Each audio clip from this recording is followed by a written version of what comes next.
भगवद गीता यथारूप, अध्याय 6, ध्यान योग, श्लोक संख्या 29। वास्तविक योगी समस्त जीवों में मुझको तथा मुझ में समस्त जीवों को देखता है। निस्संदेह स्वरूप सिद्ध व्यक्ति मुझ परमेश्वर को सर्वत्र देखता है।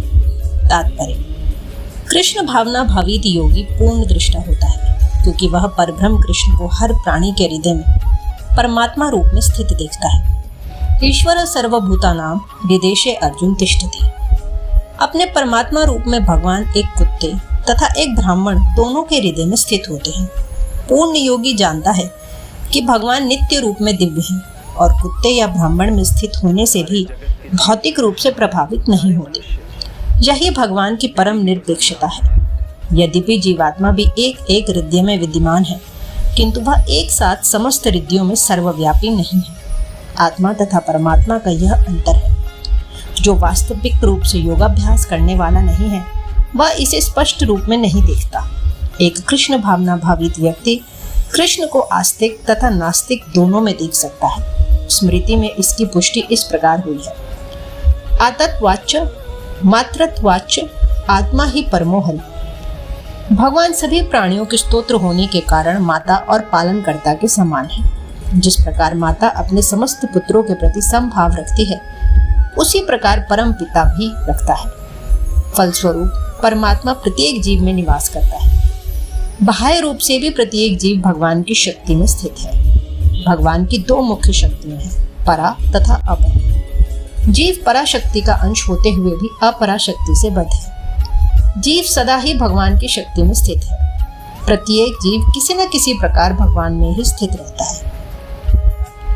योगी समदर्शी है, क्योंकि वह देखता है कि सारे जीव अपने अपने कर्म फल के अनुसार विभिन्न स्थितियों में रहकर भगवान के दास होते हैं। अपराशक्ति में जीव भौतिक इंद्रियों में रहकर भगवान के दास होते हैं। अपराशक्ति में जीव भौतिक इंद्रियों का दास रहता है, जबकि पराशक्ति में वह साक्षात परमेश्वर का दास रहता है। इस प्रकार प्रत्येक अवस्था में जीव ईश्वर का दास है। कृष्ण भावना भावित व्यक्ति में यह समदृष्टि पूर्ण होती है। श्लोक संख्या 30। जो मुझे सर्वत्र देखता है और सब कुछ मुझ में देखता है, उसके लिए न तो मैं कभी अदृश्य होता हूँ और न वह मेरे लिए अदृश्य होता है। कृष्ण भावना भावित व्यक्ति भगवान कृष्ण को सर्वत्र देखता है और सारी वस्तुओं को कृष्ण में देखता है।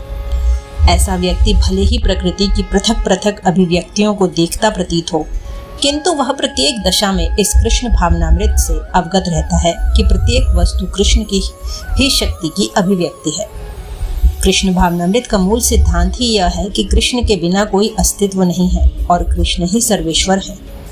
कृष्ण भावनामृत कृष्ण प्रेम का विकास है, ऐसी स्थिति जो भौतिक मोक्ष से भी परे है। आत्म साक्षात्कार के ऊपर कृष्ण भावनामृत की इस अवस्था में भक्त कृष्ण से इस अर्थ के एक रूप हो जाता है कि उसके लिए कृष्ण ही सब कुछ हो जाते हैं और भक्त प्रेममय कृष्ण से पूरित होता है।